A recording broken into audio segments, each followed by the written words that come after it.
1. NewJeans ruined their career.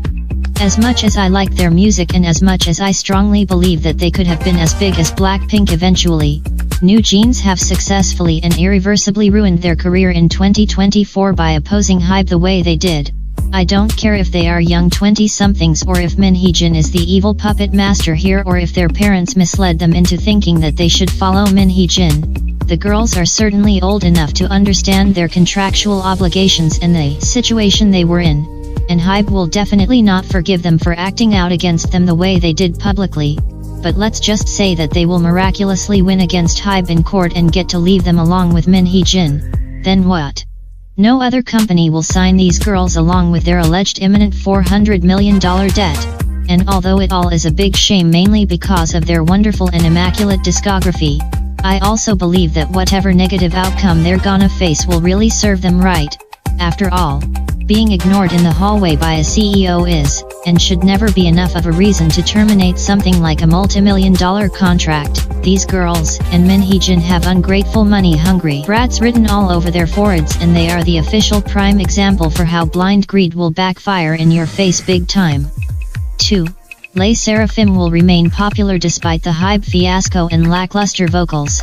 I highly doubt that any of the NewJeans drama is going to affect Sserafim negatively, and although I don't want it, their laughable vocal abilities, if you can even call it abilities, will not affect their career all too negatively either. I think Sakura stans will just defend the shit out of them no matter what, and I am not here for it, but hey, at least they are still giving us great songs.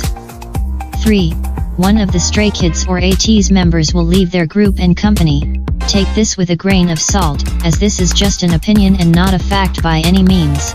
But with every door in the industry open for these immensely popular groups, something in me tells me that at least one of the Stray Kids or Ateez members will go rogue in late 2025 or 2026 and leave their group and company behind in favor of attempting to establish a big solo career for themselves. I mean, if NewJeans can break away just because they want to, everybody can, right? Just kidding, lol. 4. Blackpink in 2025. In true YG fashion, we will get the highly anticipated Blackpink comeback no earlier than end of September as usual, and mark my words when I tell you that it is just going to be another shameless copycat of do. Nothing innovative is gonna come our way but predictably inferior than everything the girls delivered solo this year in terms of title tracks. They will also probably embark on a world tour in October of that year, and I fear that it is just going to be as half-assed and underprepared and undercooked in terms of performances as their previous world tour. 5. To anyone will sadly not get a new album. I said it in one of my videos and I am saying it again. To anyone will not receive the final album they so rightfully deserve after all they have done for YG. They won't even get a single new reunion song, I am afraid. YG only hired them to milk nostalgia as well as blackjacks and their money until not one drop is left. To all the blackjacks in the audience, please keep your expectations low to avoid disappointment. Let's just hope and pray that their reunion tour will not only cover Asia and that they are gonna drop by a city close to us. 6. It won't be more popular than Sserafim or NewJeans. Even with NewJeans obviously out of the way now, it is not going to be the leading 5th-gen girl group in my opinion. They are pretty lackluster in terms of charisma and their first comeback reeks of Kepler mediocrity. Now with that being said, I don't mean to claim that they are not going to be popular at all, but I think that they are not gonna be bigger than other 4th or 5th generation girl groups from companies of their caliber. 7. BTS won't make a comeback.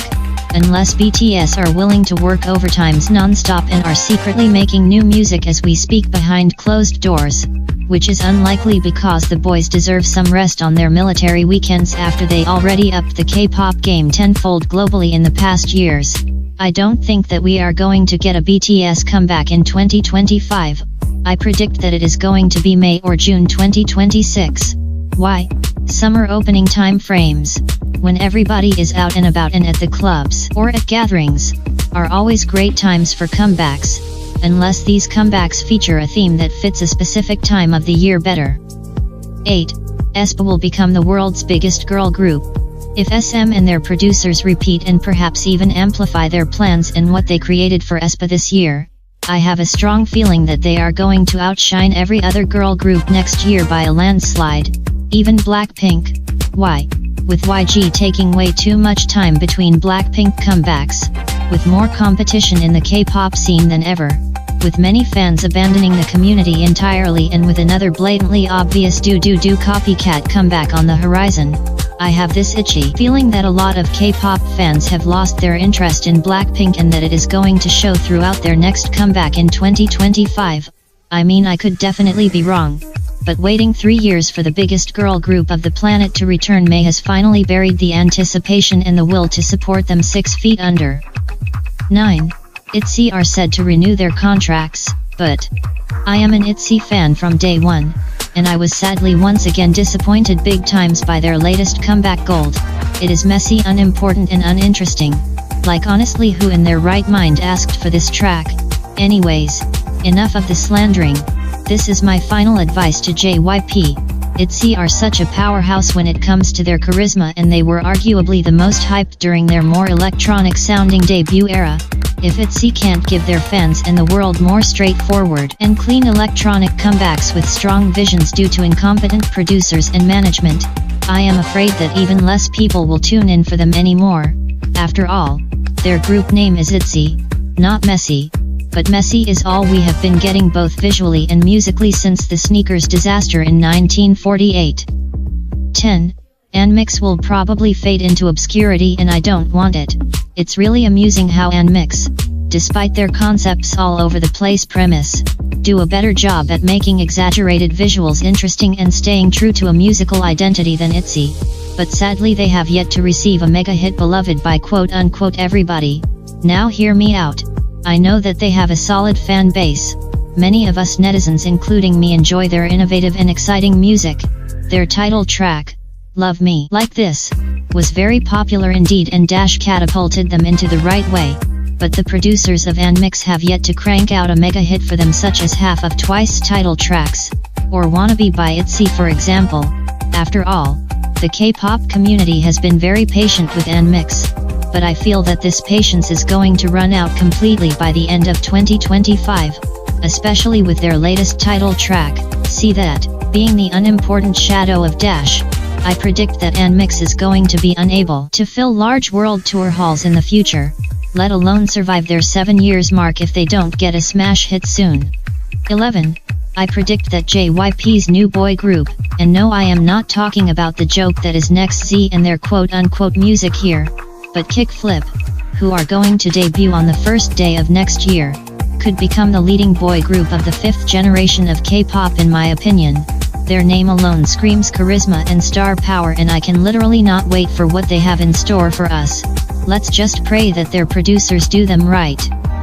12. Meow is going to flop. I am really sad to say this because I like the girls a lot, but their debut was not all that strong whatsoever, and their first comeback was even less appealing than I'll cherish. If this is what we can look out for regarding Meow's music, then I suddenly get why most of you suffer from cat hair allergy LMAO. 13. We will get even less hits than in 2025. Period. No, really. I have been following K-pop since 2012, and just a few years ago I had no idea what to put in my DJ set playlists because almost every major comeback was literally so good. Whereas in 2024 I struggled at even making a top 10 list of my own favorite songs. Blame it on westernization or incompetent producers. But the K-pop industry really needs to rock in a chair and wring their hands for a really long time and maybe consider going back to its sonical roots, or else it is going to be over for them by the end of the decade. And now my K-pop wish list for 2025. To any one final album. Let's go girls. Even if the ugly hideous beach YG doesn't give you an album, I hope you will form a new group under a new name and give us a comeback or an album in early 2026 with your newfound reunion fame and glory. Blackpink disbandment. Said it before and I am saying it again. Blackpink have reached everything they need to reach as a group, but with YG's laughable management, they are clearly better off making their own decisions, and so are the fans. ITZY world domination by going back to their debut era sound and hype. A mega hit for NMIXX. Let's go JYP, stop smoking shush and go back to whatever meds you were on while giving Twice one hit after another one. End of NewJeans, Min Hee Jin behind bars. And that is all for now. Bye loves.